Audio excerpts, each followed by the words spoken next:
We live in a digital world and our dependence on data is going to increase in the coming years. With the dependency on data comes the additional responsibility of safeguarding our data from problems and threats like dead hard disks, virus and ransomware attacks, robberies, and even natural calamities like fires, cyclones, flooding, and earthquakes. All of us will face data loss at some point in our life. It is just inevitable, and it is only wise to have some kind of backup strategy to ensure that we do not lose our data. So in this series of videos, I am going to show you how you can safeguard your data so that you never have to face data loss again. So let's begin.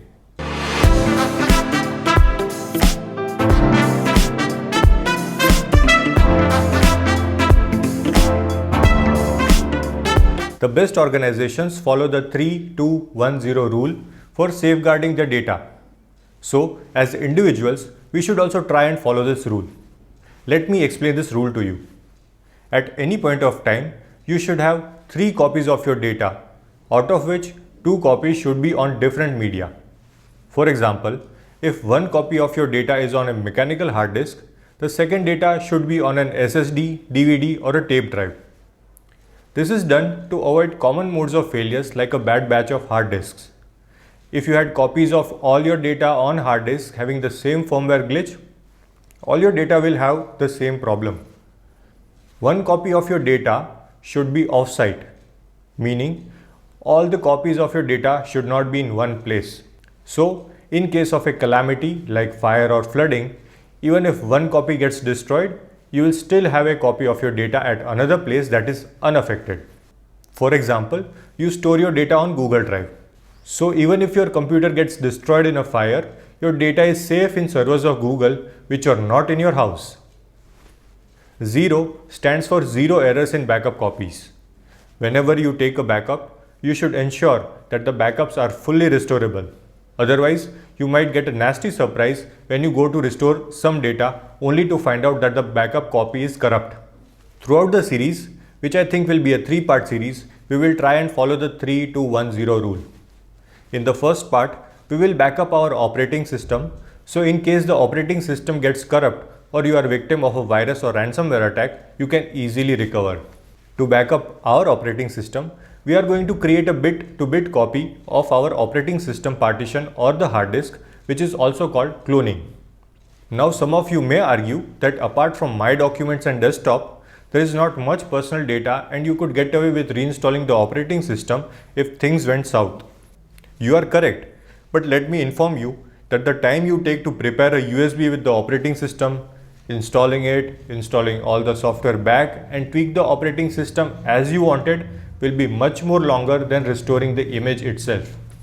To clone our operating system, we are going to need a cloning software. My choice is Clonezilla since it is open source and completely free.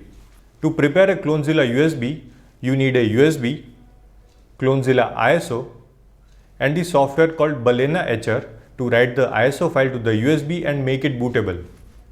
Links to downloading both of them will be in the description box below. Balena Etcher is available for Windows, Mac and Linux, so download a version that suits your operating system.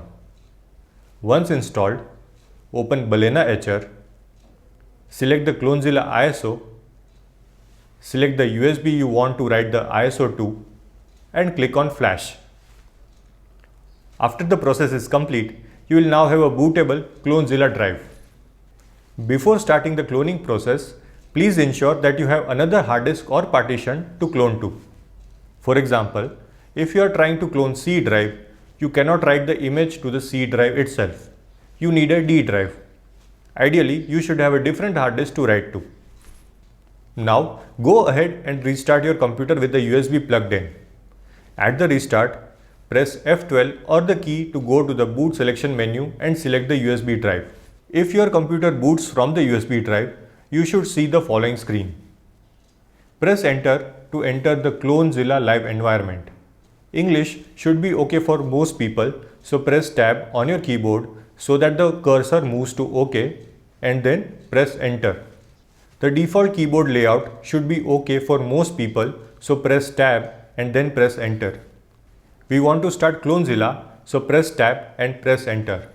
Now you have a couple of options. The device image option lets you clone or restore a disk or a partition using images. We will be using this option since we want to create an image backup. Here is a pro tip. If you want to migrate from a hard disk to an SSD or migrate to a bigger SSD, select the device option to create an identical copy of your existing drive so that you can directly start using the bigger, better drive. Most of us will be backing up within the computer itself, so select local device. But you can also choose or have the options to back up to a server or a NAS. At this point, if you have already plugged in the drive that you want to back up to, you can do it now and then press enter. On this screen, verify that all the disks are appearing, mainly the disk that you want to clone and the disk that you want to write the image to should appear here. Press Ctrl+C to quit after verifying. Now select the disk which you want to back up to. In my case, it is the 50 GB hard disk. Press the down key to highlight the disk, press tab to go to OK and then press enter. Now you can choose to check the mounted disk from the previous steps for errors in the file system. If you have safely shut down or ejected the disk, then you can omit the check. The next step is to select the folder to which the image will be written to or read from. If you haven't created any folder, just press enter. Again, press enter to continue. For the majority of use cases, the beginner mode is just fine. Press tab and then OK. Now you have to select whether you want to image the whole hard disk or just a partition. Since we are backing up our full operating system, you need to back up the EFI, Windows and recovery partitions. To avoid all the hassles, I recommend that you image the full disk on which your operating system resides. So we will select Save Disk and then press enter. Now just enter the name of the image file. It is a good practice to enter the name of the operating system that you are backing up. In my case, it is Windows 10. I will write Windows 10 and then press enter. Now select the source of the disk which you want to image. You can differentiate different disks from their capacity. In my case, it is the 30 GB hard disk. Press enter. In this step, you can choose compression. Compression is very important since you do not want a 180 GB image of your disk if your disk is 180 GB. This will save space on your backup media. The default option is, however, fine.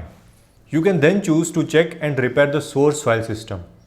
Checking the file system is only necessary if you have not shut down the operating system properly. As I have gone for a safe shutdown, I will just skip the error checking.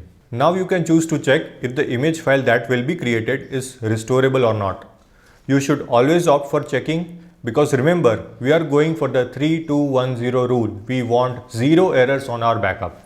Choose encryption only if you are dealing with sensitive data and you do not want anyone to restore the backup you just created without a password.